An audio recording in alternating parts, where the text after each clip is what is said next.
Okay, welcome to this workshop. We're really excited to have all of you with us. My name is Neeraja Aravamudan. I'm the Associate Director for Teaching and Research and Strategic Partnerships at the Ginsberg Center.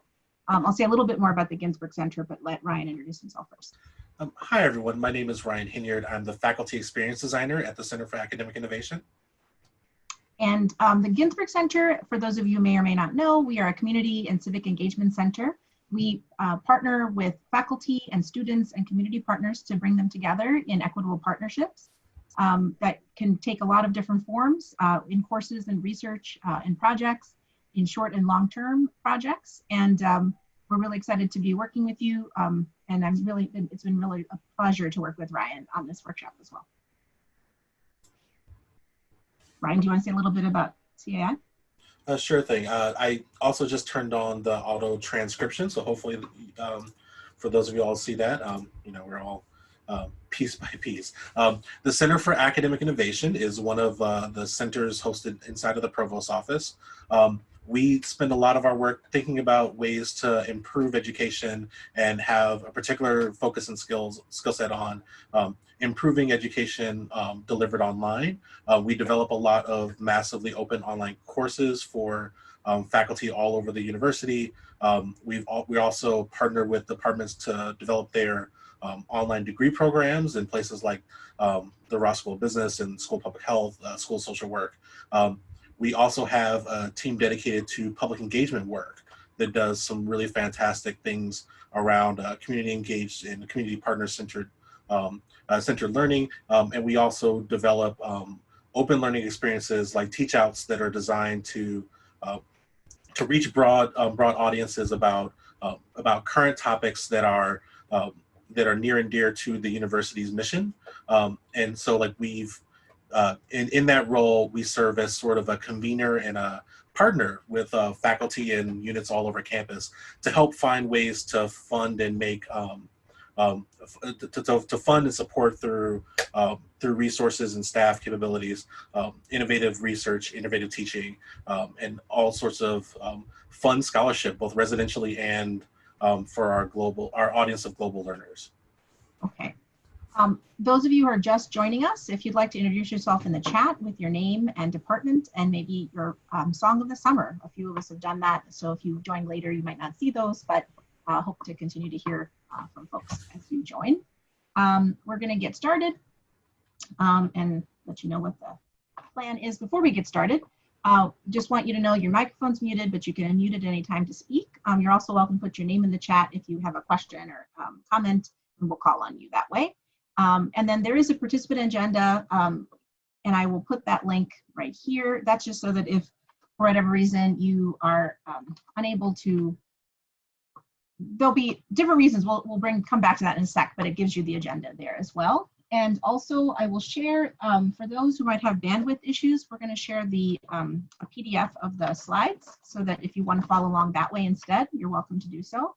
You're going to get a little preview, so don't look ahead because there's some fun things planned. And then we are recording, I think, as many of you when you join, I think, get that notice, but so it'll be accessible in the future. We'll share that link. Okay. And then, Ryan, do you want to talk about the agenda? Oh, you're muted. There we go. I'm trying not to have the drinking sounds come over. Yes, we're currently mid-welcome. We're going to spend some time talking today about the way that we think about doing community engaged coursework, and that's focused around philosophy, principles, and practices. We're going to have a session where you all will get a chance to choose what kind of topics we look into today. And then we're going to move into a question and answer period where we hopefully have a lot of time to answer some specific questions and things that are happening. I do want to mention that in addition to what we're going over today, that both of us are available to consult or talk with you about things later. So if there's something you don't see addressed in today's presentation, checking the slides, there's also resources we linked inside of each slide itself to further resources. And we're also available through email, and we have our contact information at the final slide. Great. There are a few starting assumptions. Do you want me to do these, Ryan, or do you want to do them? Yep, sure. Our starting assumptions are that we're building on your prior engagement experience. We know that a lot of you have really valuable experience in doing engaged, community-centered work.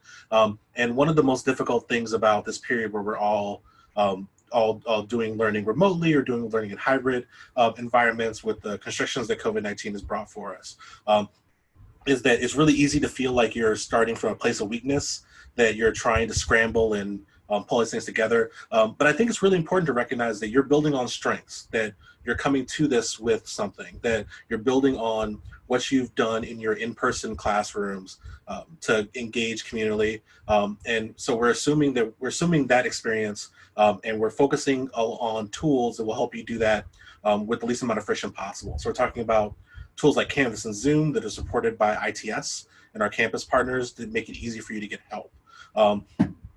We're talking about what I think is really important, which is not trying to recreate in-person instruction exactly, but instead reimagining what is while mourning what was. I really want to emphasize the mourning part. I think it's going to be very difficult to not think about how you would have rather done this fall or this winter than doing it the way that we're going to be required to, and needing to nimbly deal with the situations as they arise. But I think that once you kind of take the time to mourn that and look forward, you can start figuring out what can transfer from your in-person teaching to your online teaching, and what can be transformed in a way that'll work clearly here. And consider backup plans in case of disruption, because we can talk about all these things, but we have no clue about exactly what the situation on campus will be like. And not just for our students, but also for our community partners. So, it's a theme throughout this entire presentation is focusing on intentionality, and being intentional about how we do things, and also building in as much slack as possible in the system, because we know that our learners and our community partners and yourselves, will have things that come up this semester that, may not have come up in previous semesters. So we're going to, before I kick things off, so this was, a few of you started joining just after we got started. So if you have a chance, please go ahead and add your name in the chat, your name and department, and maybe the song of the summer that you've been listening to. And then we'll keep going. We've just started with our welcome. We're just starting out with our philosophy section, which is essentially thinking about what you bring. So we recognize that as you're looking to adjust your teaching, we know that you have your own approach. As Ryan's been saying, there's, you have come with your own experience. So thinking about how you might translate that to the online environment, wanted to give you a couple of minutes, you get a whole 10 words to think about what your approach to teaching is. It doesn't have to be a complete sentence. So sort of trying to encapsulate maybe your teaching philosophy, if you've thought about that, or your sort of your main focus as an instructor into the chat. So we kind of have a sense of the range. I want to give you a couple of minutes to think about that and reflect and share in the chat.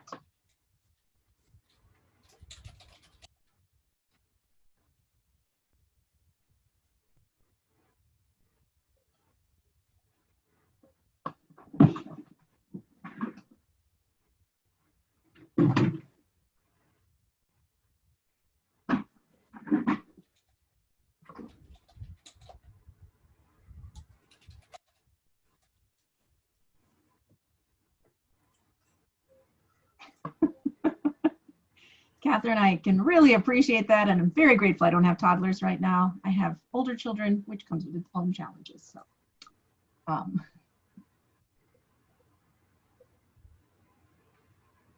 appreciate hearing, both the focus on developing professionalism as well as sort of their own development, right, personally and professionally. So that see some themes there.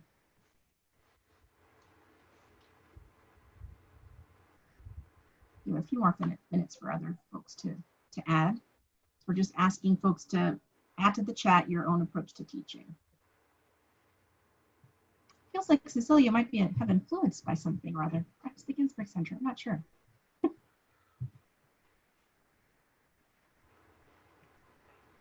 Sabrina, I really love your answer about fostering safe space of self-examination and discovery.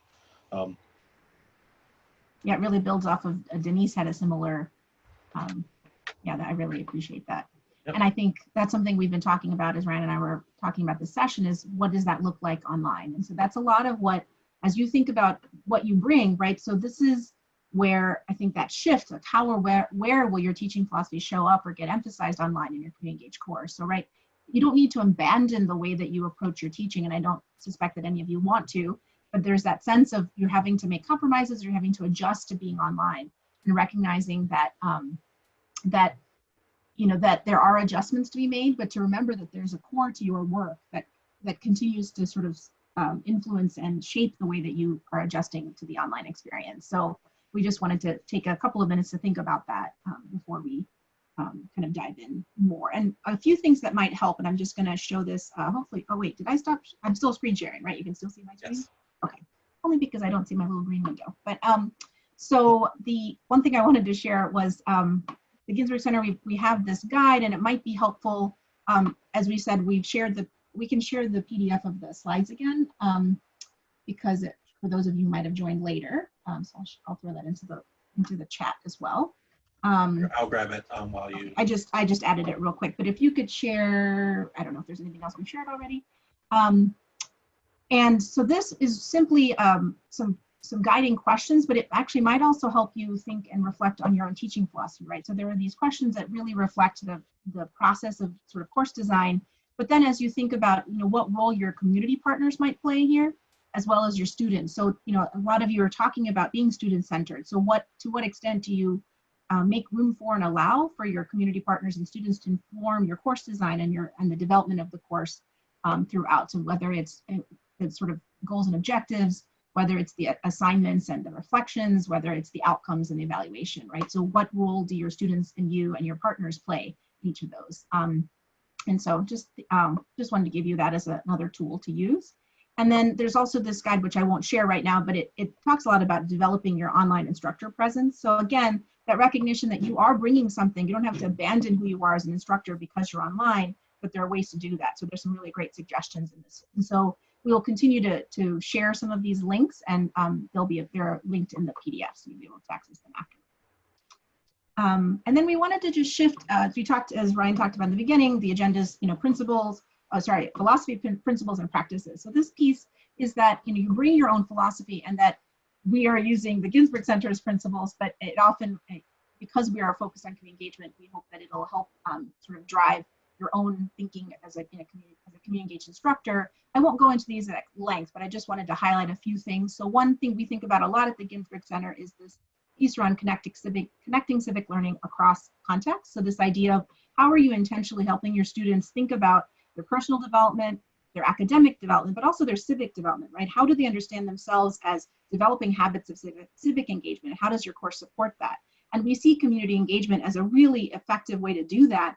And it requires some help, right? That it's not going to happen just by doing engagement with partners, whether it's remote or in person. It's really through reflection and thinking about that. And so having your students intentionally think about what are they learning in their home context? What are they learning in the classroom? What are they learning as they work with partners? And how are they making those connections across?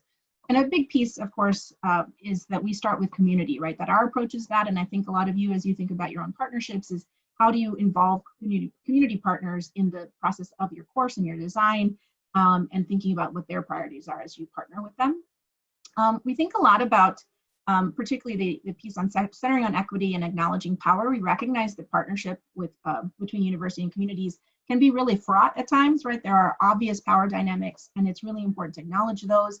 And that can be sometimes very hard to do, and it can also be hard to have those conversations with students. But we really want to encourage you as instructors, especially given the current moment, to really make space for thinking about that, right? Whether it's your own identity as an instructor, as an individual, and your own experiences and how that shapes the way that you think about your course, the identities and experiences your students bring, and your partners, as well as the sort of power dynamics between the university and community, which are not always balanced. And so how are we both acknowledging that? How are we helping our students make sense of that? And how do we help bring more equity to the experience? And these long-term partnerships and collective action are really about thinking, how do you help your students understand that your course is one piece of a long process, and so while they may be doing that part with this partner, what else what else is supporting these partnerships? How else can you help your students think about sustainability after your course ends? And then how might you encourage your students, if they're doing projects with their partner, to think about working in a collective way, right? So those are some of those principles that we think about. We hope that it will continue to help you think about this.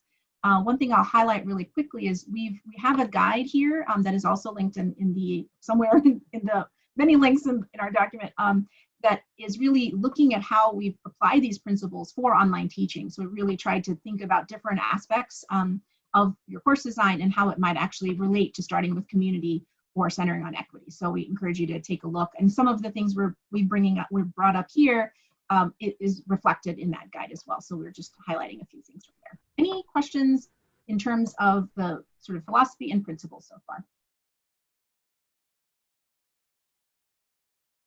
Oops. We'll give it a second because we know it, takes longer to do all these things online. And you can put a question in the chat, or it's fine. It's very hard to tell people's faces. It comes up. Yes. Great. Yeah, I will also reiterate that Ginsberg is a wonderful partner and will help you actually connect with remote opportunities for students if the communities you're used to engaging with can't work in the same format due to COVID. And so there's a number of resources that they've done the wonderful job of collecting that can really help make that process move. And I know that I'm personally really grateful for it, and that I think is going to it's something that can really help really help illuminate the kinds of things that your students can do, and you can do with community partners. So I would encourage everyone to take a chance to kind of browse through some of those offerings. And again, as Ryan mentioned, we're both available to talk through as a follow-up. So if anybody's interested, I know for the fall it's probably a little late, but as you think further into other terms, if there are things you're looking to connect with, we're happy to help you. And thank you for the shout out, Ryan. Right back at you. Yeah, so I wanted to talk a little bit about best practices for effective online instruction. While our current situation, inspired by emergency, is not, the optimal scenario that we've ever imagined, we actually have a lot of years of experience and research on teaching online, and we've learned a lot about how to do it and the things that are really important on what to get right and how to focus on it. The first thing is to think about a multimodal instruction methods to engage a variety of learners. Everyone doesn't necessarily do well in an in-person classroom, and this is the first of many things that I'll point out where even the things that we're used to aren't all, we're well aware that all of those are not equitable for all of our students. They're not inclusive of all of our students. And while online has lots of challenges, it also needs to be thought of in that same way. In multimodal instruction, thinking about different ways that you can connect with students, different ways that you can work with community partners, being flexible to deal with the fact that you're going to have students who are across different time zones. I just talked to a student fellow yesterday from AI who's working from Hong Kong, and that is a tremendous challenge. But thinking about one of the easiest ways to look into how do you translate into the online space is to focus on reflective practice. So giving students a chance to reflect and think about the things they're learning, to connect it with the work that they're doing with community partners, to examine these issues of equity and inclusion, and to bring them into the moment. I mean, they're all living this with us. And so being able to have them examine that through a lens of equity, and talk about, what parts of this make, is more accessible for them. For some students with disabilities, the online learning that we have here with the live transcription is a dramatic improvement over what they would get unless they went through the Services for Students with Disabilities Center. And I think that it's important to recognize who all is able to participate fully in these online modes, and providing a lot of different ways, whether that's synchronous course sessions, asynchronous, discussion boards and collaborative documents. There's a whole lot of different ways to do things. This also leads me to think about intentionality with our partnership and design. We really have to talk about we really have to think about and be intentional in terms of how we work with our partners, how we design our courses. A lot of things are pretty standard in the world, in our normal face-to-face instructional world, just really don't exist. We don't have the same physical classroom. You're not going to see the students, waiting in the hallway beforehand. So if you want to have time to talk to them outside of class, you have to plan for something.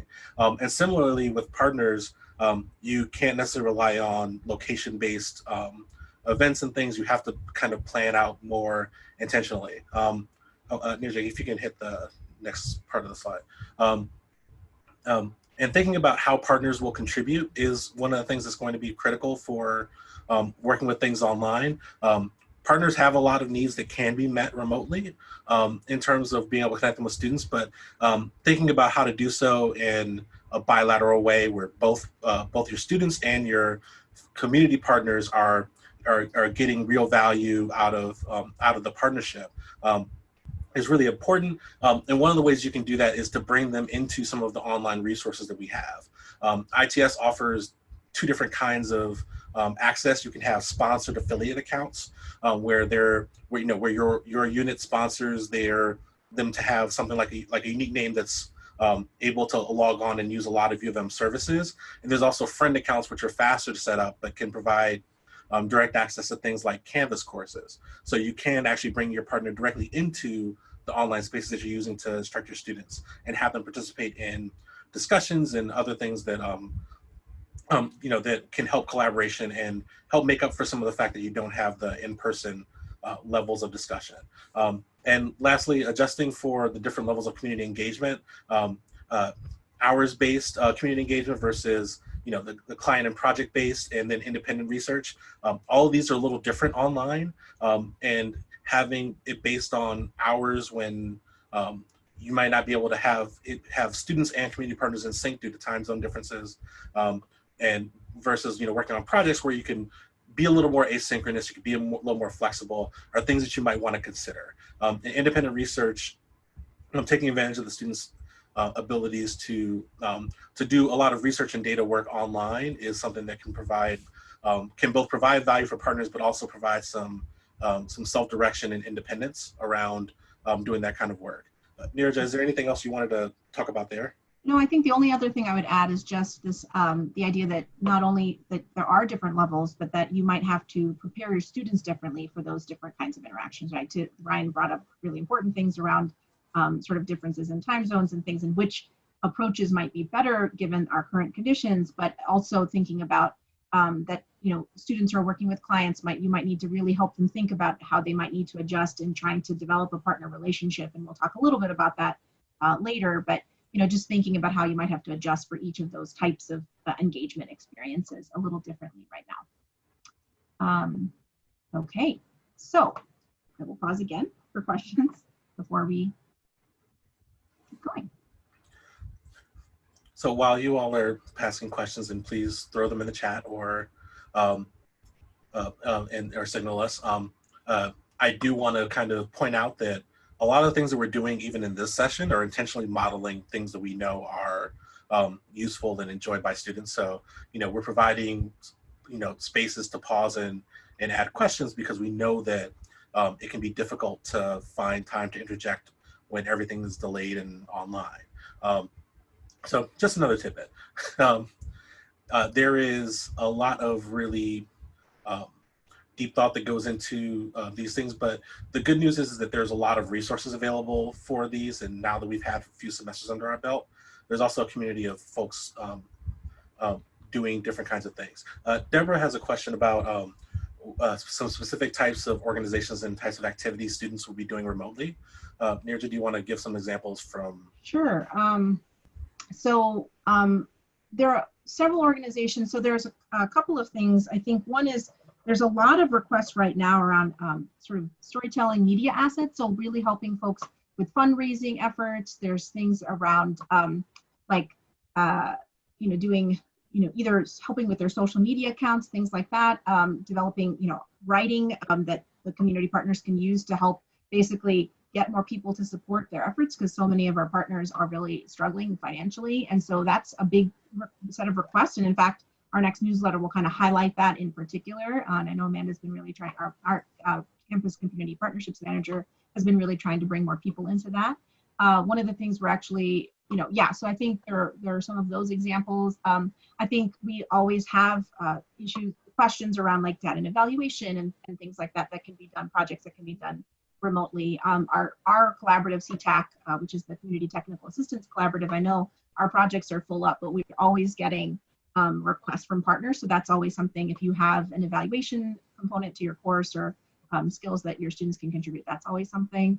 And in terms of the kinds of partners, I think it still runs the full gamut. One thing we did early on, right when COVID was really starting, we had our community advisory board meeting.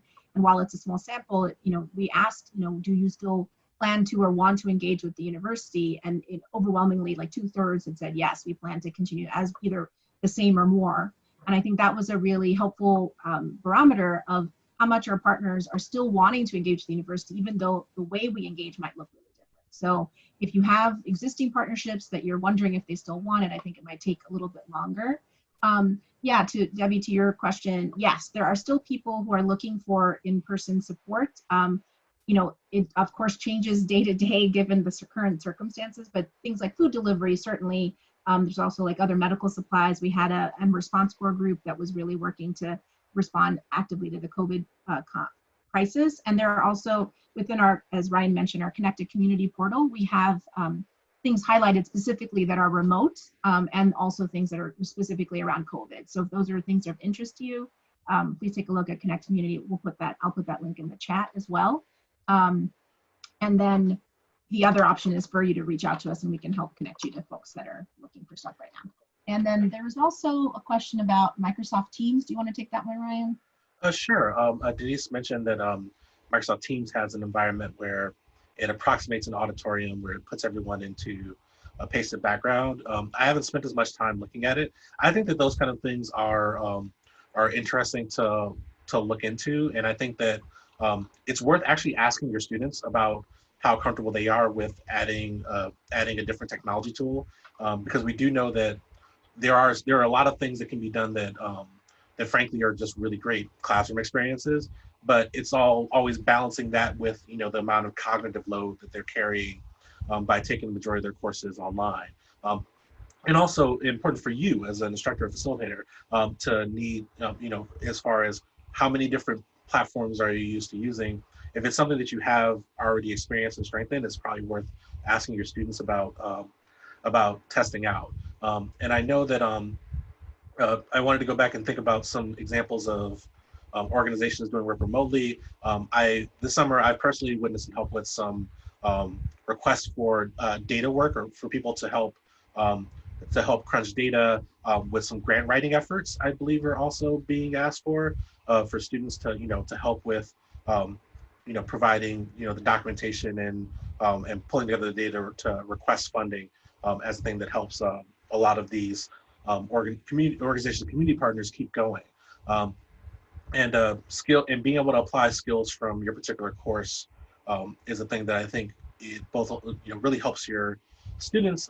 It lends itself well to some authentic assessment qualities and other things there. So yeah, Neeraja put out the email list for the matchmaking team.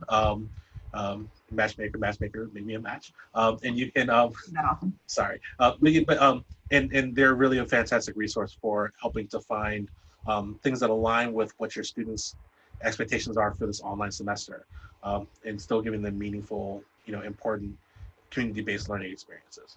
One thing I'll just add on to what you said, Ryan, about the grant writing. One thing we've found in some cases that when our partners, the kind of support they're really looking for from students, particularly depending on the level of your students and their skills in grant writing, if they don't have grant writing experience, it can be hard to be directly helpful in actually writing the grant, but they can be hugely helpful in doing background research that can help inform the grant that, the grant writing that their staff might do. So that's really important to recognize that can still be helpful. And I know we've heard from some faculty where the rub is some of your students might feel like, well, we want to be working directly with partners, and doing background work doesn't help or doesn't feel as rewarding as doing direct service. And I think want to encourage you to try to emphasize to your students that right now, like it's all hands on deck, right? What they need is what they need, right? And so can we help our students see that it's not just about what they're looking for in terms of recreating that experience they had in person, but that in actually understanding what their partners need can really make a difference in providing resources and skills that they're really looking for right now. So that's just something I wanted to highlight. And I understand. I mean, I'm somebody who has been a self-described service and volunteer junkie. I spend, a lot of my available time doing that kind of work. And so you don't necessarily get the same rush when you're working on background pieces than to be able to work on something that's, a little more proximal. But it's just as vital, and especially now, with all the challenges that folks are facing, it's something that can really help these organizations stay sustainable and help improve their relationship with the university, because it shows that we're willing to do more than just some of the physical in-person work, and they were willing to put their needs first, which is how we try to approach these things. David has a question about students not being able to engage in person with their project site hosts. How can I help them build good relationships with their host orgs without overburdening them? So this is a fantastic question that is perfect transition for this Zoom poll. Go ahead, Ryan, I'll let you take it. So I'm going to put up a poll, and hopefully you all see it. I think it's up. And it's asking which of these topics that you all are most interested in exploring today. We're having a bit of a choose your own adventure segment. We're going to pick the top 3 of these and go through go through talking and working together on these in the workshops. And for the ones that we don't cover, the materials that we've provided in the slide presentation in the PDF cover all 6 of these, and we're also available for consultations to talk about these further. But we did want to, because we know that there's such a broad range of different service activities and community partnerships, that trying to imagine exactly what this group of you all will look like was going to be nearly impossible. So we decided to put some choice into the process, which is always happy for me, because I highly value giving people some agency and choice in their learning.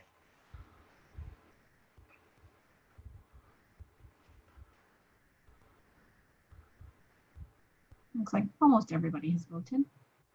Yep, almost everybody has. Oh, maybe that's us, actually, now that I think about it. I think we count in the poll. I can't vote. Can you vote? I might be able to vote. No, I can't vote either. You're right. I'll just made that up. Okay. I am digitally disenfranchised. I cannot participate in this poll. Well, I'll give it another 30 seconds, and then we'll go ahead and pick. And I think we actually have 3. Great. So community buildings, methods, and tools, collaboration. Perfect. Okay. We can do that. I will, yes, and I will stick this over here so I remember which ones we're going to look at. I know, thanks. I was just thinking that. And so, yeah, let's transition using David's question to go through those slides on community building. Yeah, that sounds great. So what we've done for each of these topics is basically try to talk briefly about the comparison, right? So, I think as Ryan mentioned, right, there is the sense of loss of what we've lost, but it's also important to just recognize that they're slightly different. Some things can be recreated or reimagined, and some can have to be abandoned completely, right? So thinking about community building, we know that just being in person in the classroom, there's some proximity itself that breeds familiarity, like just being next to someone and being able to build community just because you're near them and you get to see them every day. And there's more opportunities for informal and nonverbal communication, and that, crosstalk, meaning both sort of side conversations and sort of serendipitous connections in the classroom are just more possible. And then that community building is supported in other places. And I think this is particular, I think, in reference to COVID, right? That typically when things are not in a worldwide pandemic, we're able to just congregate in other places. So there are lots of opportunities to connect, whereas now it's a little bit different. So Ryan, do you want to take the online piece? Sure. In particular, online relationship building has to be intentional and planned. So to David's point, one of the things that you can do about that is to scaffold more interactions, or interactions that are bringing community partners and students into connection and collaboration more directly. Not necessarily, it doesn't necessarily have to be synchronous. There's ways to use asynchronous connections to allow community partners and your students to build together, being able to do some different activities. I've done a lot of game nights of using those as ways to get to know people, or doing a shared movie watching thing online.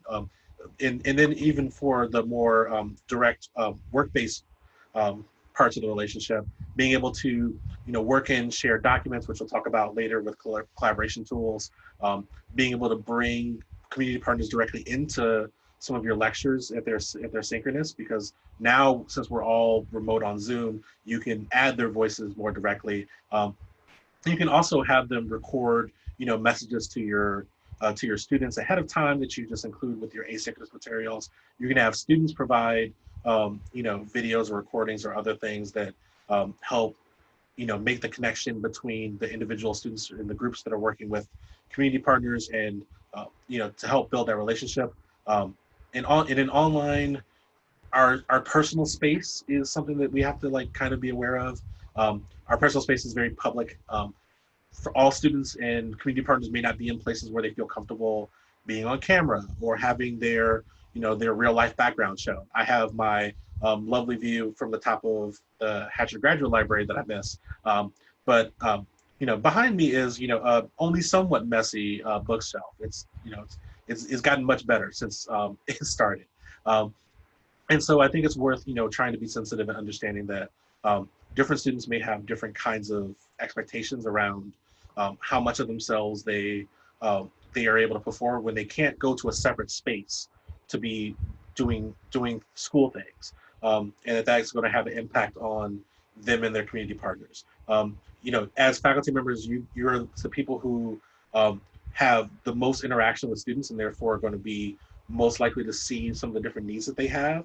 And so it's there's a need to kind of be aware and to make sure that you're sharing resources with them. You're helping them you're helping them to understand the importance of wellness and making room for all the things that we're going to be facing in the fall and winter, and just in general uncertainty. And also just for yourself, in terms of making sure that as you're developing your instructor presence, that you're pretty clear about the norms and the expectations about doing things online, because I know that one of the hardest things to deal with is that in person we kind of all natively understand at this point, after so many years in lecture halls and discussion rooms, there's a bunch of norms and things that are built in, and online we're still figuring those out. So doing that intentional planning, doing that relationship building, doing that norm setting is all really good and helps out.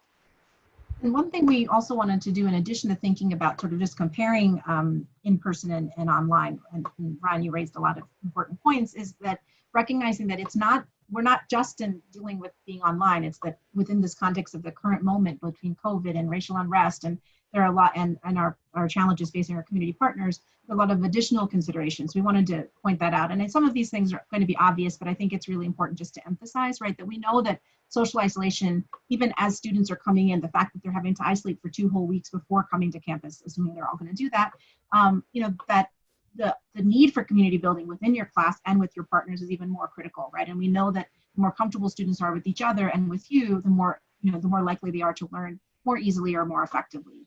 And that we also recognize, as I think Ryan already mentioned this, but I think just recognizing that for some, the learning spaces that they're in may not be safe for those who are choosing to not come back to campus, for example, because they can't.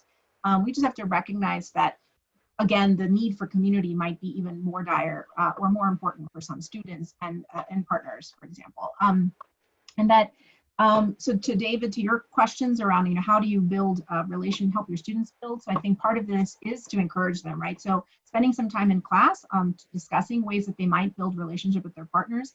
I think the other thing I'd recommend, there's a few things. One is having your students do some of that background work that would be required, that they might be able to get from their partner, usually just by going on site and being there, that to do some of that work in advance so that when they are able to connect with their partner, they have better questions to ask. So there's some options for that, and I can put some of these in the chat, which you might already know about. One thing we keep sharing around, especially if I don't think your partner's always local, but for local partners, there's a 21-day equity challenge that the United Way did, and it's a really helpful tool. They it was really developed by community members and partners. And so they talk about different topics. So it's a great way for students to understand that Washtenaw County and the surrounding area has issues, has already done work in a lot of these issues and has thought about this a lot. So it's very modular, and it can be, there are activities and different ways that students can engage with an article or a video or a recording. And so that's one way you might think about helping your students get some of that context around different topics, particularly if they're in Washtenaw County, if your partners are in Washtenaw County. The other I would say is really having a conversation with your partners about how they would like to build relationship, right? To even be able to have that conversation to say, we know that it's really important. What's best for you, right? So it might be that they just want to do maybe a quick video call if they have the capacity, or a phone call, and they don't have time to do it, multiple times. They can do it one time, or you can invite them as a guest lecturer, as a guest visitor in your class via Zoom, and that might be a way for them to sort of learn a little bit about it. One other thing I'll add is we're just piloting something, so it's not necessarily super public, but I'm happy to share more info if you'd like to be involved. Is we're looking to work with Academic Innovation actually to develop some media assets so that community partners can actually do sort of like a virtual tour of their organization. So being able to share a little bit about the organization and let students sort of visit virtually, but again, without that sort of responsibility or burden of having multiple students try to come in person, when it's probably not physically possible or recommended. So I think that's some of the things we were thinking about. And in addition, in terms of community building within the classroom too, is to, and also with your partner, trying to establish guidelines around technology. So this idea of, what kinds of forms are you going to be using? Why are you using them? What's, for example, I have like kind of an embarrassment of riches here. I have 3 screens. For some students, having another second screen is either a necessity or, a desire, but is it distracting, right? If they have their phone nearby. So what kinds of guidelines are you going to provide and talk about? And just to be able to have that conversation with students, because that also could detract from community building. And then, I think, again, we mentioned this earlier, but for example, most of you have your video. I'm glad I was going to ask you, David, if I answered your question. In terms of, making sure, trying to require video. I know one thing I struggle with when I'm in class, I'm able to see people's reactions. When everybody's got their video muted, I have no idea if what I'm saying is landing or if I'm utterly bored. I have no idea. But I think one of the things we've thought and is recommended in terms of accessibility and equity is that requiring video and audio really puts students at a disadvantage who may, again, not have the most ideal learning situation. And so it is really important to just be open to other ways of engaging. So you see some of the ways we're modeling that. For some folks, they're just engaging via chat.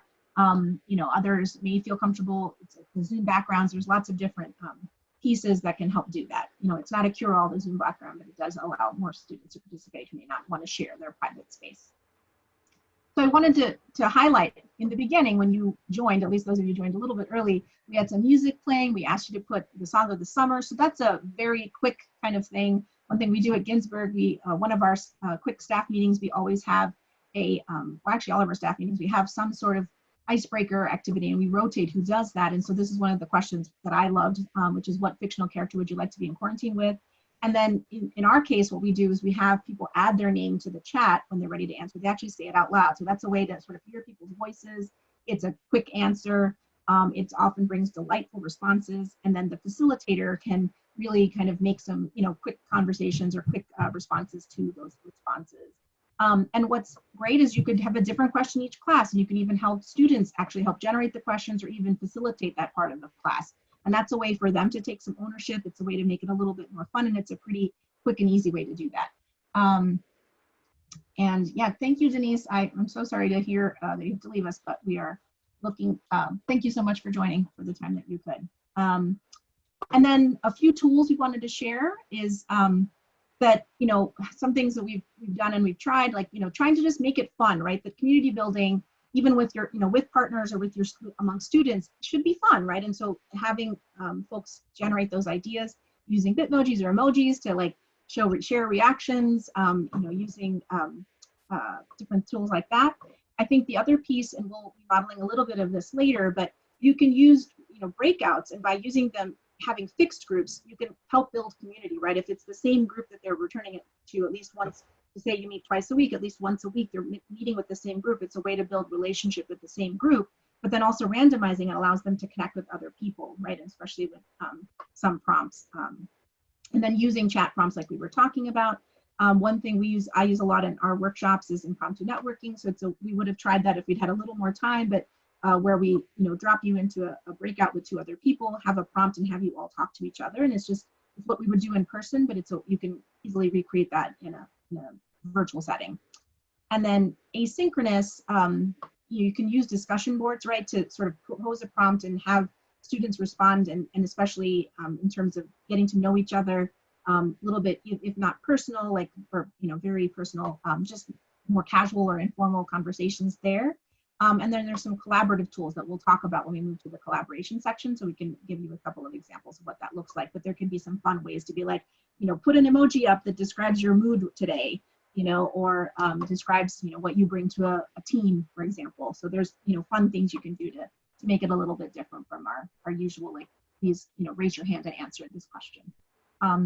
Brian, do you want to add anything else? No, I think that that grabs most of the key points. I think that there's ways that, like, one of the reasons that this is effective, because it is really effective. For a long time, I was trying to figure out why it's so effective. And I honestly think that one of the things is that it's a way for students to be seen and heard, and a way for you to show as an instructor that you are paying attention to what's going on with them in a way that doesn't have stress behind it, because a lot of course assignments and things come with the stress of trying to work. This is something where you're bringing them out of the I'm signing on to my online class, I'm bored, tired, angry, hungry, panicked, and bringing them to kind of priming them to think about something that's not everything else. And I think that being able to show that instructors showing that they care is the thing that students said most consistently during our emergency remote teaching in March and April was like the most important thing to them in the classroom.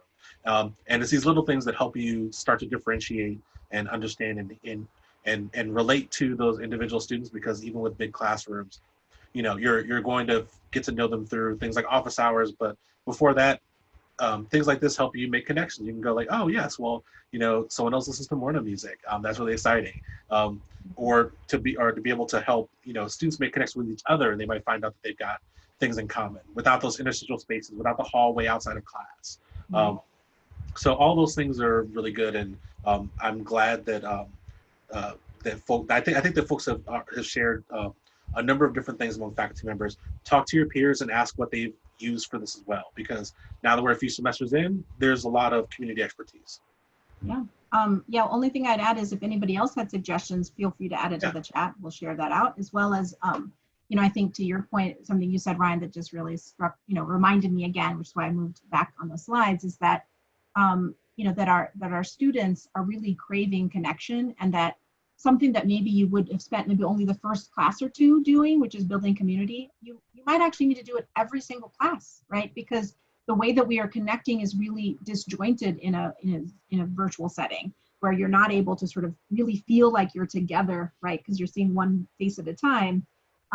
So thinking about how you make space for that might actually alter your sort of your agenda, right? So if anybody else has any suggestions that you'd like to add, feel free. And we will, like I mentioned, show these examples of Miro or Mural Jamboards and how you might be able to use those for this as well as collaboration.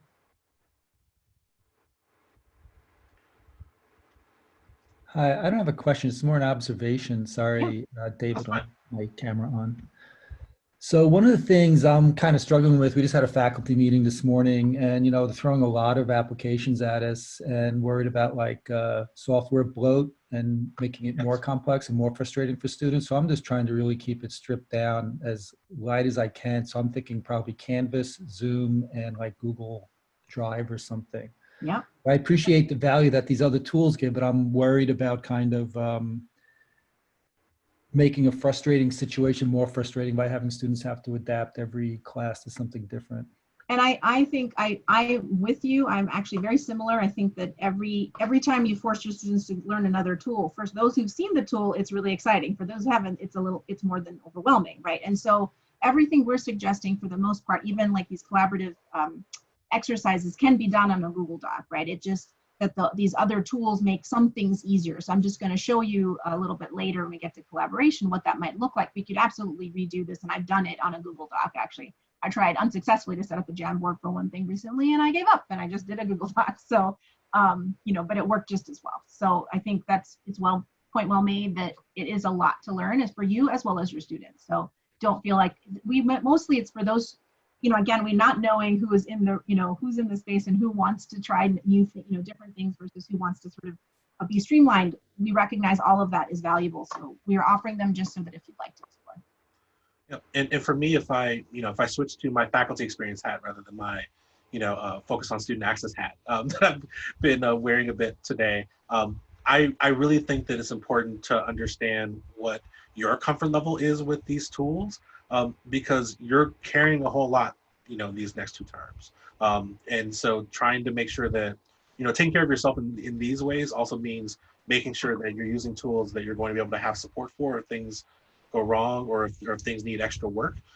And while, yes, you can do the strip down mode and get most of the things done with Canvas or tools that snap into Canvas, or Google tools, it's also worth, talking at staff meetings and finding about what other folks in your department are doing, because I think one of the things that can reduce friction and reduce cognitive load for students when they're using these multiple tools is if it's similar among their other courses. So if everybody in architecture decides that they're going to, we need a tool that lets us do some collaborative stuff, we're all going to do collaborative note-taking on Perusall.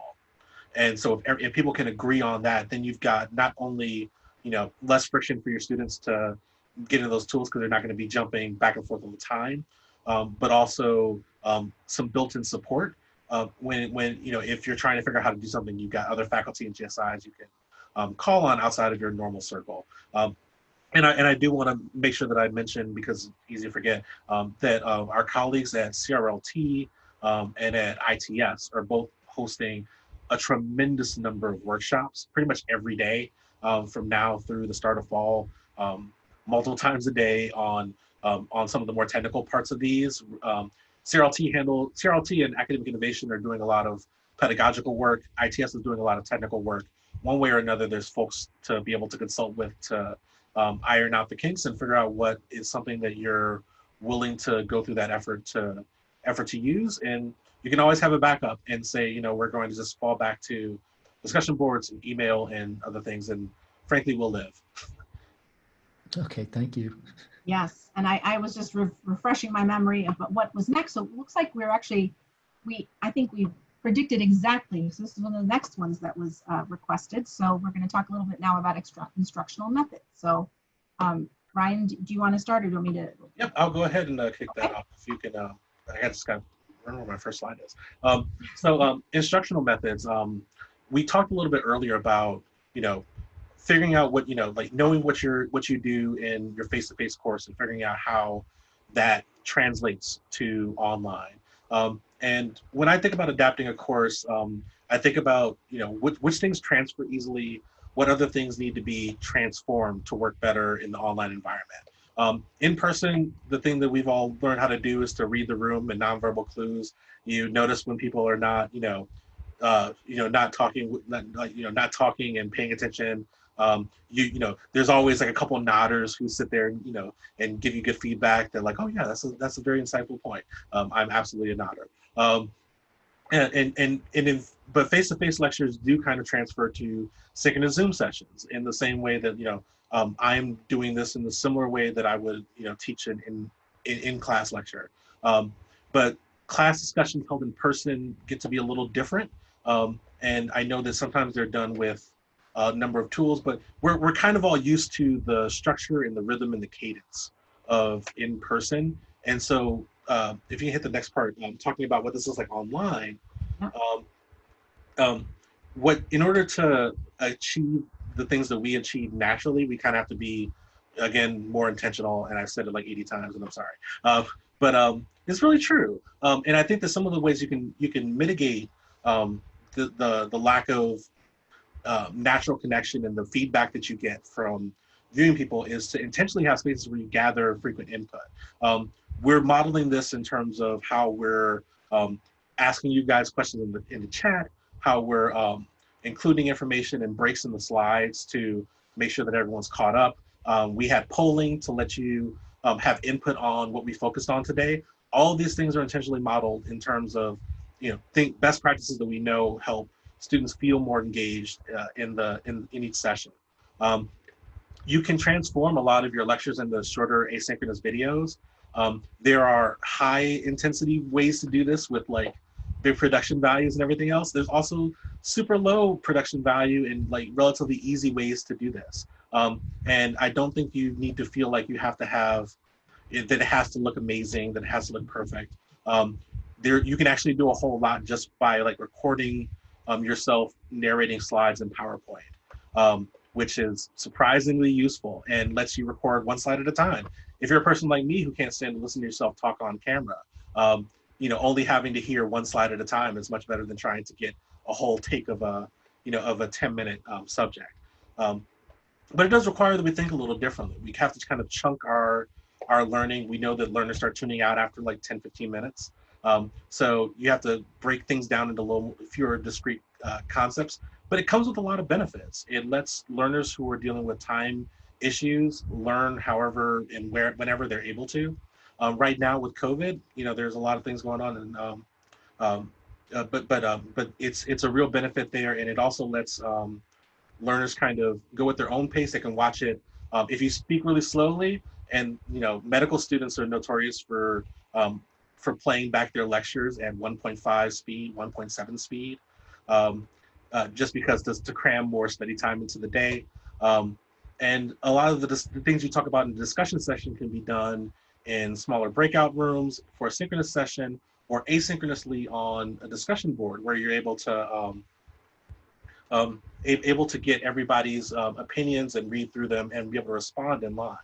I think that it's there's actually a whole lot that can be done there. And using Canvas, you have the ability to accept submissions for assignments as video submissions or audio submissions. So there's ways to be able to get the student voice and build conversations in ways that don't always have to be face to face at the same time. If you can hit the next slide for COVID considerations.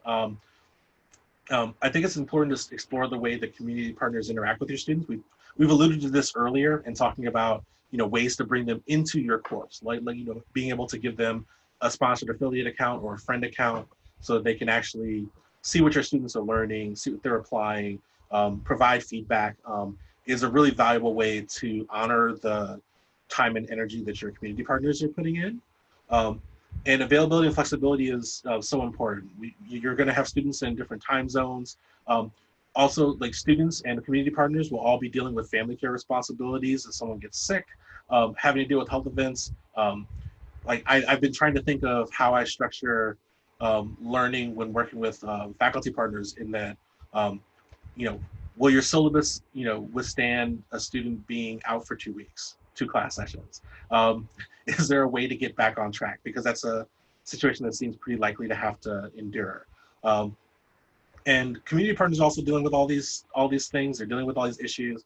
And because of that, planning for a lot of synchronous collaboration is a little more treacherous than it would be normally. And just a lot more perilous. There's a link here to a guide that we have from the online teaching website on time management and course facilitation, because all the things that I've talked about can very charitably be understood as more work, because they are very much more work. But I think one of the really important things to realize is that doing more asynchronous work or providing these asynchronous venues, the work is really just moved up front, and there's ways to, and you're using some of that, those big 3-hour blocks of class time extremely differently. And you can use that in a way that makes it work a little bit better for you, and also has the benefit that the inside of, outside of this current semester, if you create these asynchronous tools, you can reuse them in future residential situations or future, times where we need to be teaching remotely or online. Making materials that are able to be durable and more resilient, is energy that, saves you time in the long run. And that there's resources and help from from Neeraja and from Ginsberg and from myself and my colleagues at AI and CRLT and ITS to help you develop those, so you don't have to go through any of it alone.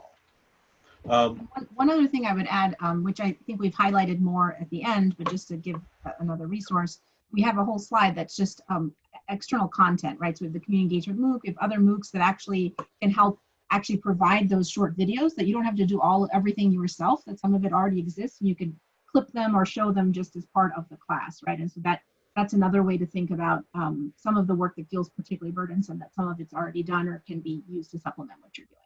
Yep, there's a lot of content that can be sourced rather than having to produce it yourself. Mm-hmm. And I know both folks at AI and also folks at the university libraries are really good at finding Creative Commons materials that can be inserted into your courses really easily. And our colleagues at peer institutions are sharing things at a dramatically increased rate during COVID. To get a little more into the synchronous work, where everything's happening at the same time. It's like what we're doing right now, where we're talking, you're all physically here in front of your computer at the same time I am. And it lets me be able to try to build community among you, because I can, quickly try to, talk about our shared musical tastes and talk about, the wonder that is Charles Mingus, or have protected time for small group work, because we know students are going to block off the time in the calendar for these things. So that's time where you can try to set up them to do smaller group work or meet with community partners. The big challenges are that, the time constraints mean that people won't always be able to participate. If there's technology problems, then that means that someone, is going to miss content unless you record it, and they're going to have to watch it anyway, asynchronously. And there are people who struggle with being able to write and reflect rapidly in front of folks. And there are also folks, who don't necessarily like to talk on camera a lot, or talk, in front of a large class. In the same way that that you as instructors are concerned about your lack of feedback, students are also concerned about the lack of feedback over what they're saying. They don't have the same feedback from their fellow students, from you as an instructor easily to say, whether, oh yes, I'm making a very insightful point, or I'm making a giant fool of myself. And so, just keep those things in mind. And that, and as we mentioned before, social norms are more difficult in online space. You can be intentional and kind of build these together with your class. I've worked with some learners online where we developed our sort of class compact together, and let people add what they thought was important. And some of it was making sure to give people so long to respond to email before you consider that they've ignored you, because some people had work shifts that went longer than others.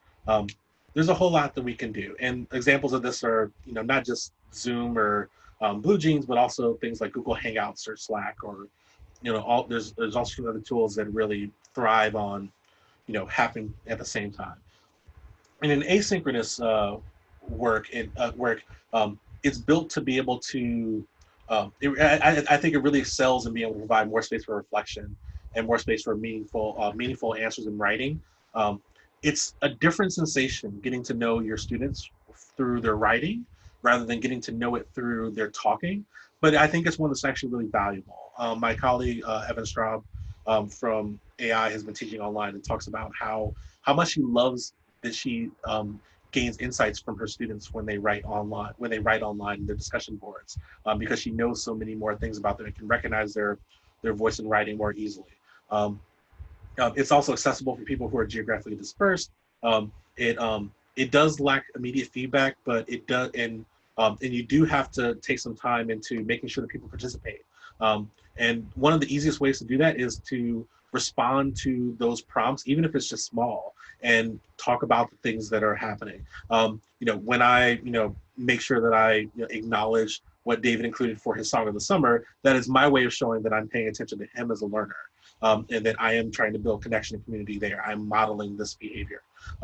And honestly, it's a thing that can be pretty fun, because it allows you to also be asynchronous, and the busy schedule that you all are working on and your care responsibilities are also suited for working in this mode. So we recommend people try these asynchronous methods, where possible, and not just default to synchronous learning all the time, because it can be really draining to be on here for 6 hours a day.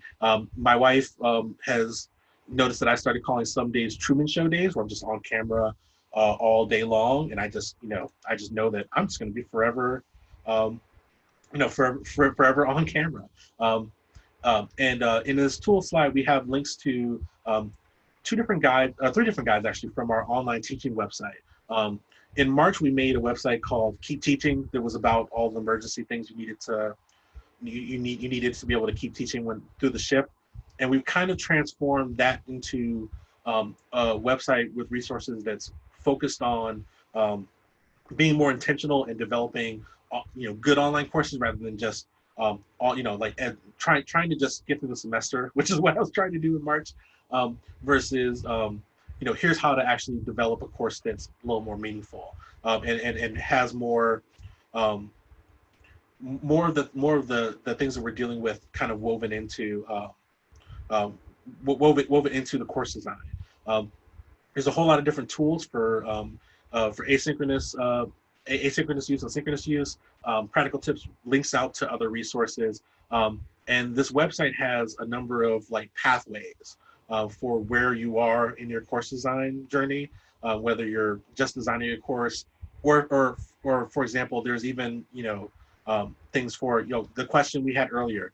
You want to curate some content for your online course. There's a pathway that helps you develop to do that.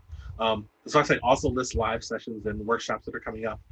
So it's a really good resource, and it's linked multiple times in here, but I think it's going to be something that folks come back to. So hopefully you'll remember that this is available to you, and we can also consult and help where possible.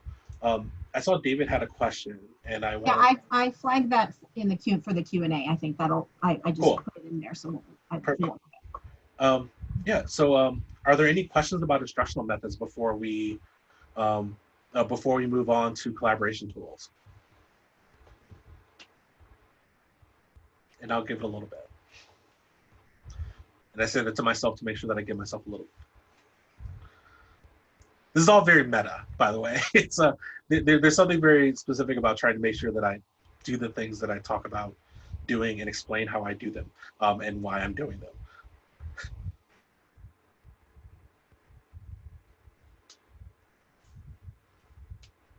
And to be clear, we did have a Zoom breakout planned, but that was for one of the time sessions you did not ask for. So.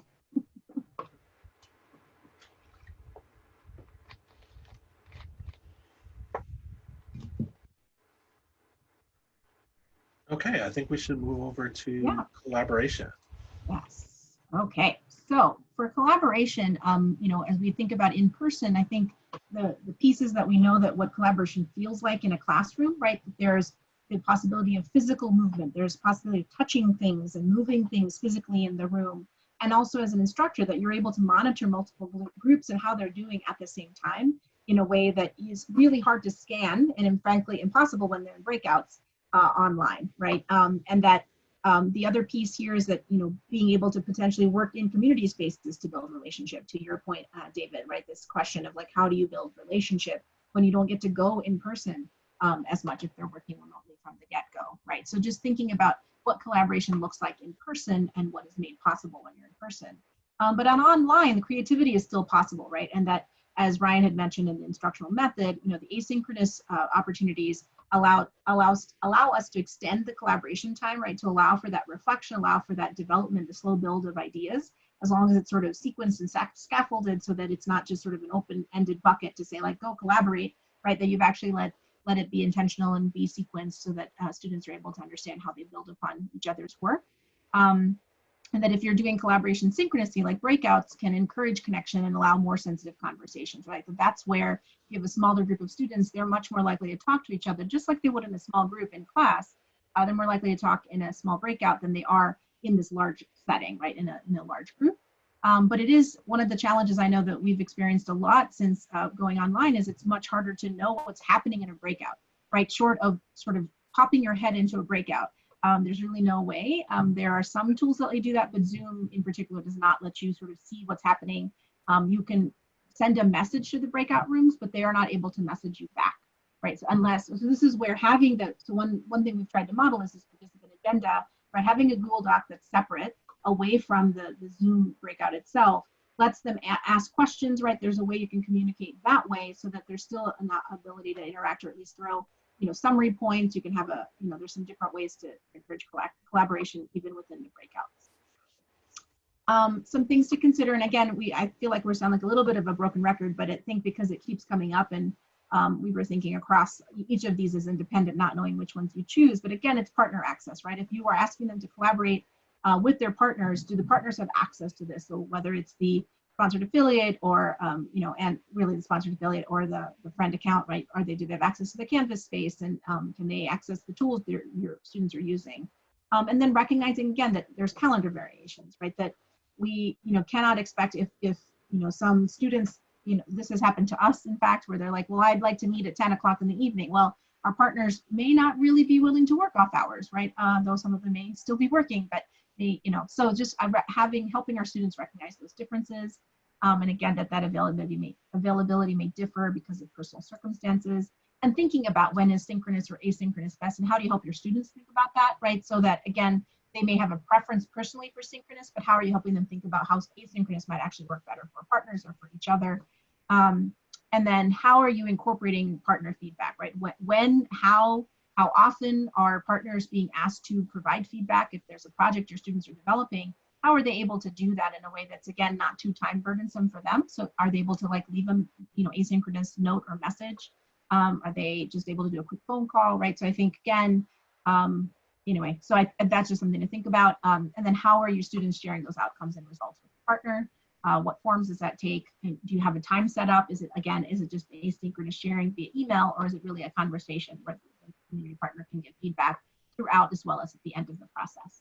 So thinking about all those things. So the example I wanted to show is, this is kind of what I mentioned, and to your point, David, of there's too many things and it's too hard to do all these things. This is just an example from Miro or Mural. They're very similar. They're tools where you can post an idea or set up a page. And so this is less of don't worry too much about the actual headings, but I think I wanted to show some different visuals, right? So this idea that students can post an idea, and then you can actually help them start thinking about grouping together. So you can actually do this asynchronously. You can do this synchronously in your class, right? So you can have a separate Google Doc and have them put an image, and then think about, well, what patterns are we seeing? And you can create headers together, right? And they could actually be pulling things together and saying, well, I think it goes here. Miro and Mural, these kinds of, and Jamboard actually, all allow for this kind of, sort of synchronous and asynchronous collaboration. I think what I like about, just to show this is one example. Here's another very simple one where you have students do a sticky note, right? To say what did they think went well? What didn't go well? So you could do this verbally, right? It might not get the same results. Maybe students are more likely to participate if they're doing this via sticky note, right? And thinking about what they might actually do as a consequence of reflecting on this. All of these examples are from Miro, but Miro, M-I-R-O, and M-U-R-A-L are very similar. They are, I believe, all free. I'm sure the paid version gives you even more access to things, as always, but Google Jamboard is free, and I'll put that in here. And I think we have it linked later. I don't know that we have Miro and Mural links, but Google Jamboard is actually available via U of M. And that is a space. The one thing that we're learning is in order to create this sort of a layout, you actually have to maybe create a Google slide and then create the visual that you want, and then throw that in as an image. And then you can have your students drop sticky notes or comments and things like that onto that image. And then this is, I know a lot. I don't really want you to look at the specifics. The point is, with Miro and Mural, and actually, and I'll explain a different version of Jamboard, is you can have different spaces on this much larger board, and then you can actually move as a class to different parts. It's almost like you can imagine you're in a room and saying, well, this part of the room, we're going to talk, we're going to do this sticky note activity. In this part of the room, we're going to move those sticky notes and put them together in this pattern, right? Over here, we're going to do something on the whiteboard. It's sort of that idea, but it's all done virtually. So I could imagine that, for example, you're trying to work your students through a collaboration process. You might actually have different stations set up on part of this big giant mural, and then you actually can zoom in on different sections. And to your point, David, this takes a little more, practice. The way the Google Jamboard works is each of these would be like one slide, and then the next slide would be a different. You can have multiple boards on the same Jamboard, and so you can sort of walk them through a process that way. So the first step might be, what are your ideas? Put your sticky notes in, And then the second one might be like, how might we group these together, right? Or you might even create different Jam, I think you can do different Jam boards for different groups and things like that, right? So thinking about different ways you might be able to use these collaboration tools. One thing I like about this is a little more visual. It's not only text, right? So you can see that you can annotate, you can draw pictures, you can add graphics and things like that for those students and for those of us who don't only, I'm very text focused sometimes, but it's really helpful to have a visual and to let it be a little bit more creative and more messy, which can also, for some, really promote more free thinking, right? So just wanted to give some visual ideas, visual differences. So thinking about some of the other tools. So I think the main piece here in thinking about online collaboration is like, these are almost a social version of the products and tools that you're thinking about, right? So a Google Doc, we often think of as just our own, individual doc, right? But thinking of a Google Doc as a social tool. So by the example again of our participant agendas, like that's a place where all of us could be. We didn't use it as actively in this case, but I have done it in workshops where I've had people vote on which, breakout they want to go to, or responding to a prompt and things like that. And that allows us to be sort of interactive on this Google Doc, whether synchronously or asynchronously. And I talked about that. You can do dot voting, right? So I could create a little prompt and have you vote on which side, right? Other than the Zoom poll, and saying like, how strongly do you feel? And you could actually all have everybody do a sticky, right? And say like, so those exercises where you have students vote on like, how strongly do you agree or disagree with this statement, right? And normally you'd have them move in the room. You can have that do that with their name, but on a sticky note on a Jamboard, right? So those are some of the ways you can think about this. Brian, I'm going to open this one up. Do you want to talk a little bit about the collaborative learning reading tools? Yeah, one of the things we have on here is actually collaborative reading tools, which was relatively new to me up until a couple of years ago. And there's these tools that offer social annotation.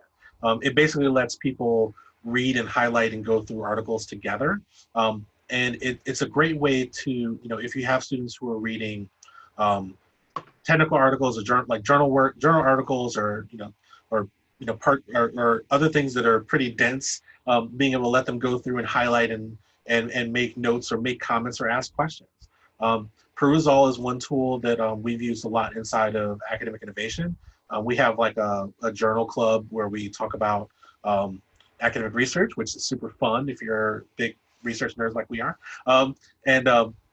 And one of the things that we do is that, before we come together on Friday at lunch, everybody reads through the article on their own time, but they put their own notes and comments, and people will respond to each other and say, hey, this really reminds me of this course that we did, together here. What do you think this, fits with, with this method that this author's talking about? And it's a way to kind of both engage learners with doing this work together but separately, as awkwardly as that sounds. But it also gives a way for them to show and share knowledge, and every opportunity your students have to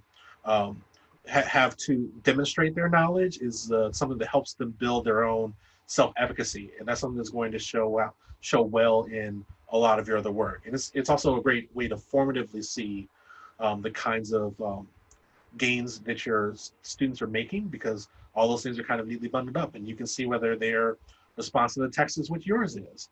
And being able to do it, in advance of the course, in advance of like a synchronous session, means that you can then, pivot and bounce off of their actual questions, their actual interpretations.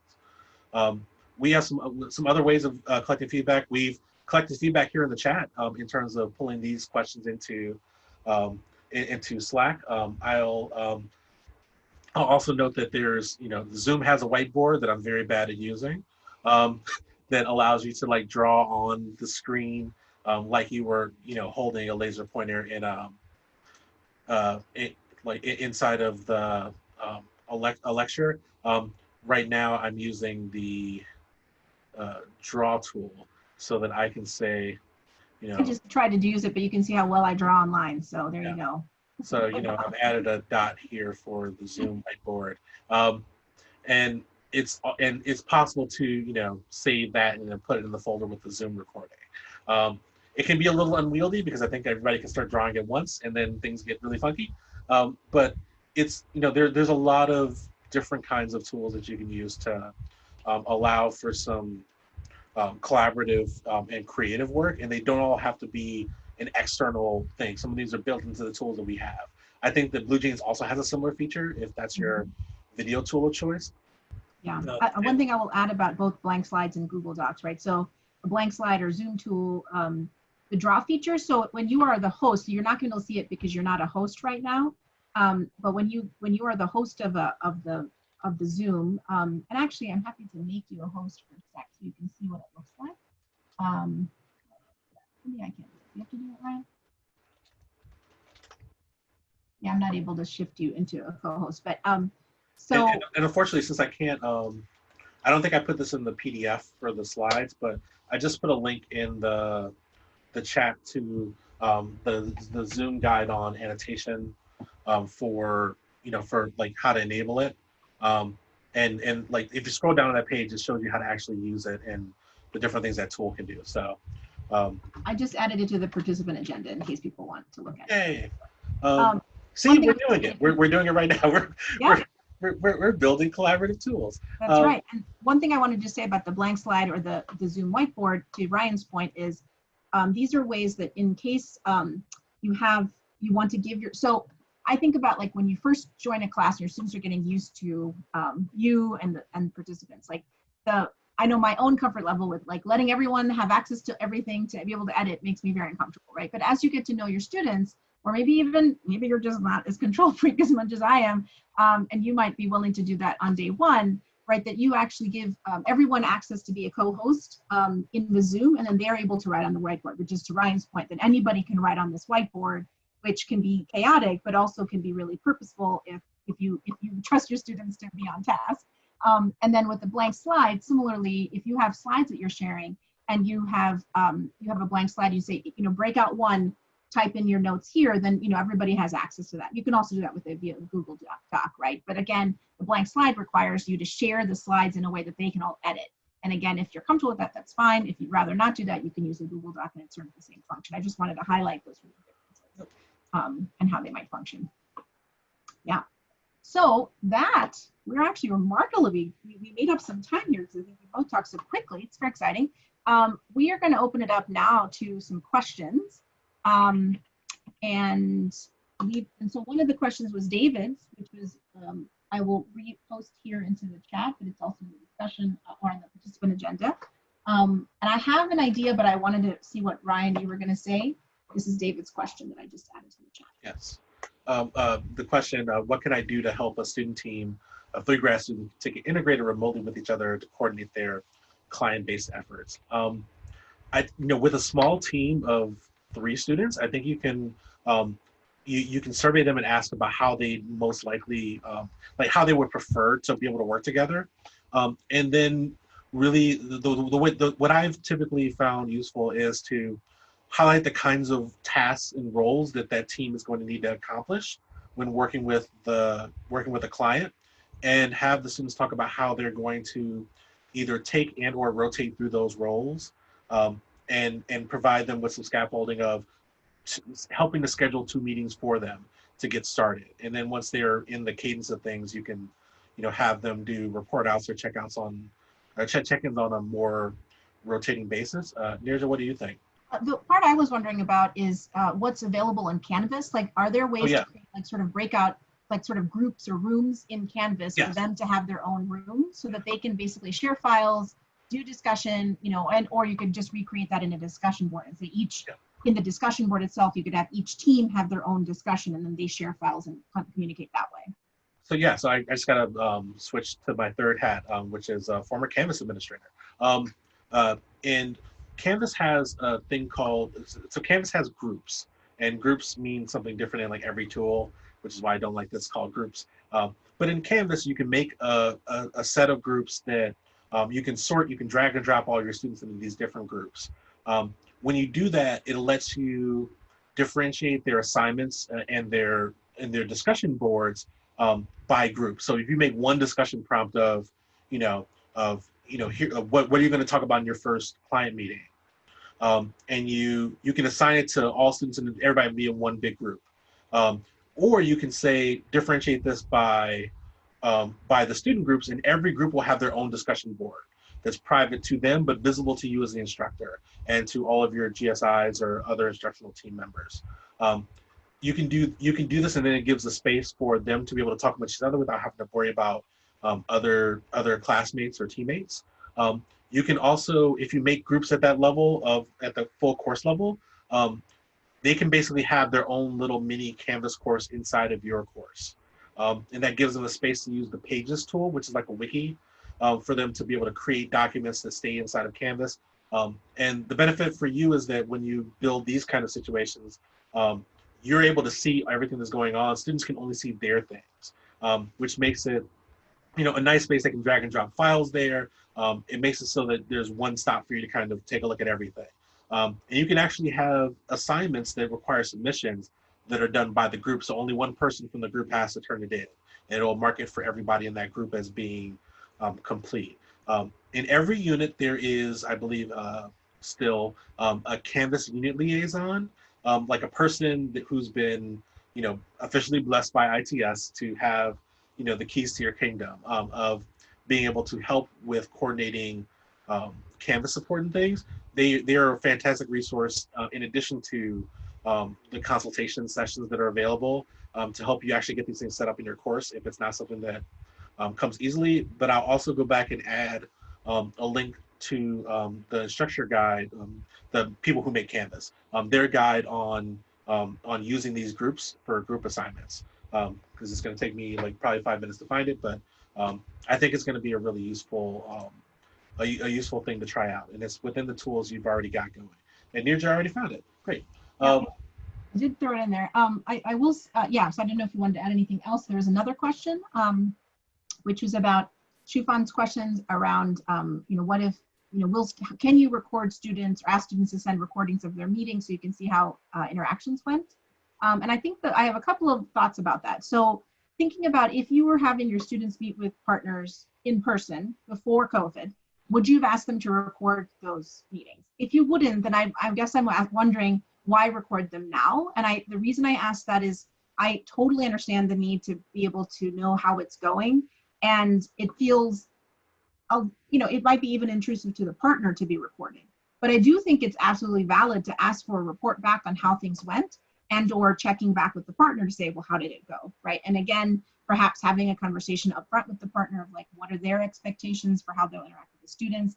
And one thing we do a lot in our workshops that we talk about a bit is, how do you help prepare your students to communicate? So do you give them chances to practice the way that they'll be communicating with their partner before they actually communicate with their partner? So do you spend a little class time having them practice, talking with each other? And again, it is a little different in a class, in an online setting, because you're not going to be able to see each breakout, but I could see creating breakouts and having them just practice talking with the partner, and or even role playing it a little bit, like having them interview you and seeing, well, that's not, think about framing this question slightly differently, right? Or this might not go the same way. I don't know if that helps. I guess I lean away from recording in this case because it feels, maybe not, I'm not sure it will serve the function you want, because I do wonder if it'll make students feel uncomfortable. But if you also establish that in advance, or your partner is okay with being recorded, then that might be a possibility. Do other people disagree or have different opinions? Yeah, I think that covers most of it. I'd be cautious about the recordings, not just for the privacy or intrusion part, but also the logistics are not super easy. If people have limited bandwidth, and sending video files is not going to be as easy for them to do. Trying to link and share cloud recordings when you can't actually, you're not going to naturally just have access to all of them. So it's a lot of overhead to maintain for pretty limited benefit, quite honestly. So that's where I generally kind of land on. Did we answer that question well enough? Okay, Shufan, you can either unmute or answer via the chat. Sure. Yeah, that's what I was going to say for the free software for students. There's a few different options. There's Trello. Cecilia's going to laugh at me. I happen to love MeisterTask because it's pretty, but MeisterTask is it started from a mind mapping program, and what I do with MeisterTask is, especially because we have a lot of students working for us, is I organize it the way my brain works around a sort of body of work, and then I break down the tasks, and then I can assign, like, in each, it's very similar to Trello, but Trello is just more open-ended, so I found it a little overwhelming to get set up, but once you have it set up, I think it works really similarly. But in MeisterTask, it links to Google Drive. You can actually put attachments. You can have conversations about the particular task right there, so you don't have to have them a bunch of emails that are separate. So there's some, I'm happy to show a screenshot if you'd like to see. Mine's a little terrifying, but I can show a couple if anybody's interested. Yep.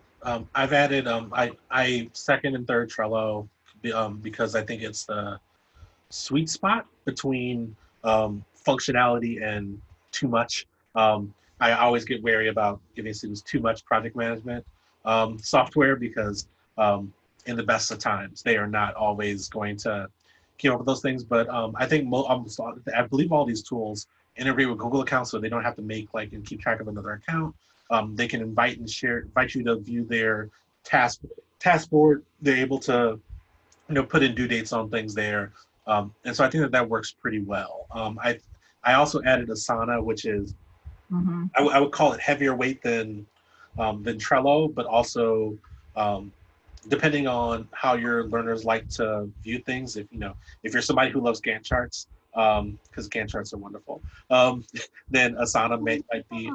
Yes. Yeah. So Asana might be an option there. There's a number of different kind of things that people have. I would just suggest that, if you have them using something like this, that you have either a way to be able to view it easily without a lot of friction on your part, because I don't want you all to have to take on a lot of work to also keep keep track of their student progress. Or it's possible to think a little flexibly about how they report that progress to you. I know that you can use Canvas and Canvas assignments and say, assignments don't always have to be a document. They could be a URL. So it could be, here's the link to our project board. Our assignment was to have our tasks, outlined and tracked. As an early semester kind of scaffolding assignments. To answer David's question, I believe all of these have free tiers. I'm using the free tier for Trello personally, and I am for MeisterTask as well. So. Yep, which I'm going to have to check out because it doesn't. Yep, I'm going to show you because I just, Cecilia's going to be like, I've seen this too often. But anyway, so you can do it in multiple ways, where you can do sort of like the, like an agile board where you can say it's work in progress done. And I tend to organize it by sort of areas of work. You don't need to know what all these things mean, but I was just going to show you an example. So what I'm able to do is write out my checklist. So I can go into each board and I can write out a checklist, and I can, I can assign it to certain students or certain people, have other people watch. And then below here, you can actually add attachments. And this is where what I really enjoy about it is, and I'm sure Trello works very similarly, we can have a conversation about that task because then I'm not getting emails asking me randomly about something. I have no idea what they're talking about, and we're not looking at the same thing. So this has been super helpful for me just to keep track of many, many different things. Just wanted to make a little plug for MeisterTask. And then you can do lots of different boards. As you can see, I have a lot of different boards. So yeah, maybe too much, which is why we didn't go there first. So I thought that would be too much. But anyway, so there you go. I have a question. These were all really helpful, and I appreciate getting a listing of several different sources. I'm just wondering, in your experience, I've had students use Trello, but they were kind of already on Trello, so they just kind of embraced it. My approach, I think, is going to be offering that these are different options for them. And I'm wondering if you had any kind of thoughts about which are the most heavy, the front loading of getting up to speed versus of it. Is one more easier access ramp than others?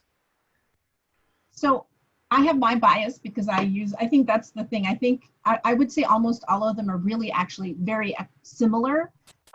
The only thing I will say from my experience, because I don't have as much experience with Asana, but I've tried Trello, and I do have a Trello account that I gave up quickly, partly because for me, it was too open-ended. So I think when I initially started thinking this is for me in my job, but how do I want to break down my tasks and how do I want to think about my work, I couldn't get my head around what do I need it to do for me, MeisterTask had enough structure that I could start thinking about, okay, I need a checklist. Like, yeah, that's how my brain works. I have these things for this task, and then I can ask someone to do this, or I can change the due date, and that kind of thing. And I think if you already have a really good idea of what you want the project, like if you have a framework in mind, I think Trello works really well because you can make it do anything, right? People use it for planning vacations. They use it for work. They use it for schoolwork, right? It can do, like, you can have Trello literally organize your life, right? You have different boards and whatever. So I think it has more to do with, I think to me, it's sort of saying, helping your students understand what does it mean for them to project manage? What are the steps of project management? And again, the MOOC has one that's on collaborative project management, so it might give you some suggestions as well, the community engagement mode. But helping your students think about what are the aspects they want, or what are you wanting them to sort of track and keep track of, and then really, maybe giving them a few options, right? And I think it's, again, getting them to recognize in terms of collaboration, what do the other people on the team want to do, right? So if it's a small group of 3, do all of them prefer one over another? And I think, to your question especially is, what are you most comfortable talking about, like providing support around, right? So if you feel like you need to know enough to be able to support it, I would take a quick peek at, I think really they're very, equivalent. And I guess those who've used ClickUp or Asana, maybe talking about how that's different to know, like, what is it that they bring? Because each one always says that they're solving a problem. And so I think it depends on which one you've used and what problem you're trying to solve.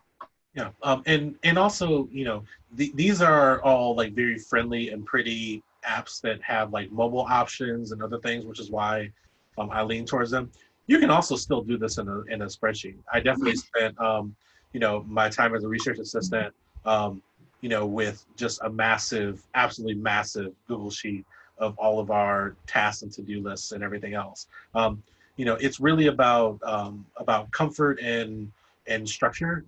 If you need to provide more structure for things, finding something that makes it so that you have to spend less mental energy on the tool and can spend more of it on guiding their learning, or what's going to be the easiest for them, so they have to spend less energy on on getting over the barrier to entry of using the tool versus actually doing the project management. Those are all things that are hard to balance without actually knowing your students specifically. So no, I'm sorry, go ahead.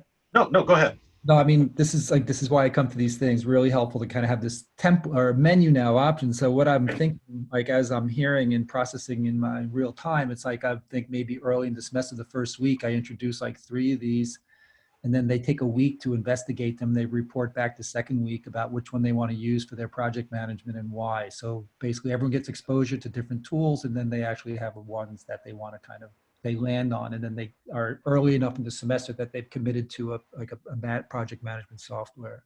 Yeah. Yeah, that also highlights and centers their choice in the matter, which is, what we talked about earlier is being an empowering pedagogy. Mm-hmm. And one thing that can help if you do work on this, at the medical school, I helped with students selecting tools for digital note-taking, because note-taking for medical students is a serious, serious deal.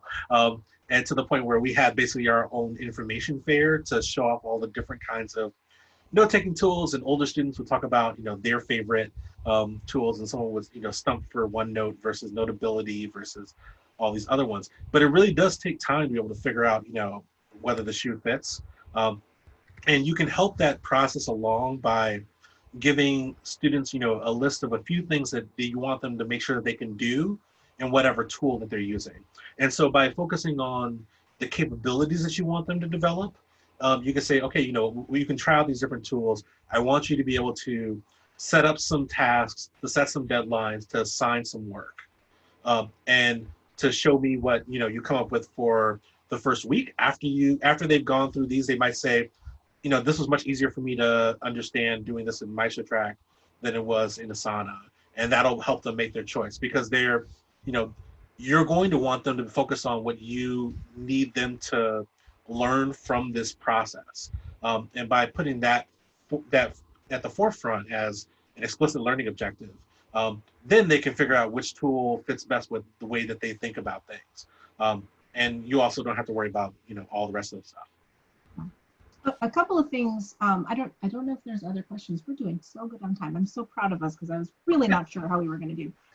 Extremely proud. Yeah, please keep throwing questions out. There's a few resources as we're talking. I wonder if it would be helpful because I think partly because we didn't get to, some of the other ones, we didn't actually talk about some of this. I thought I'd mention it because I think the gameful pedagogy actually aligns really well with what you were just talking about, Ryan, which is the idea of choice. And so this idea that it takes a little more, as Ryan was saying earlier when we were talking about it, takes more work to set up in the beginning, but it can really lead to a lot of positive outcomes for your students. And this idea is that you actually give your students multiple options in terms of how they can earn the grade they want for the class. And so there's not just one, one product that they have to produce. So say you had a final paper, like that's not the only way they could achieve the final grade. Like there might be multiple places. And the idea is, and the part that gets complicated is how you actually do the grading, because if each student is doing something else, how in the world do you do it? So this idea is that you build up your points from zero, and they, U of M has actually developed Gradecraft, or worked with, I think, Gradecraft, and has their own version that they develop it. I think we developed. Yeah, we developed it. Yeah, that's what I thought. Okay, it was born here. Yes, It's being used by a lot of teachers in K-12 and in higher ed and other schools and universities. But yeah, this is our baby. Yeah, and so the idea is that it actually is Gradecraft as a tool to actually let you make the grading easier, right? Because it actually helps you figure out for you how students are earning points, and you can see how things are going. I mentioned this just because I think it is sort of a mind-blowing, concept to say, like, really, your students can choose their own path, right? And it's building on this idea that, learning can actually be fun, and online it works even better to use that approach, right? Another quick piece I just want to highlight is we didn't talk about this either, but just assessing student learning. I want to just make a little plug that there are end of term evaluation questions tied to community engagement that are here, and we have both the closed-end and open-ended, and it just gives you some options. And again, because it's U of M, you can do whatever questions you want, but this just gives you an idea of some that have been sort of vetted for community engagement. And then we took the engaged learning tools that CRLT and the Provost Office developed, and then we just highlighted several within each engaged learning outcome to each learning goal that we thought was particularly helpful to community engagement. So that might be helpful to you as you're thinking about assessment as well. Just wanted to make a few. I'm just looking at these ones that we said we would talk about. And then finally, we didn't talk about this either because I think we didn't do the discussion one, but there's this facilitation guide, which is terrific, that folks at Ellen and others at Academic Innovation that put together. And this is for those who are looking for more interaction in your classes. They really go into some of the things we just quickly talked about, like how you do breakouts and sharing screens and things. But then they actually take all these liberating structures, which you may or may not be familiar with, and say, how can you do them online? So these things that we typically see in person, they've actually written out very comprehensive and easy to understand instructions of how to do these online. So if that's something you want to explore, that is also in the slide deck that we've shared with you, and you can look at that at your leisure. Yeah, so it's a wonderful resource for if you want ideas for these kind of community building tools that we've talked about, or the community building activities.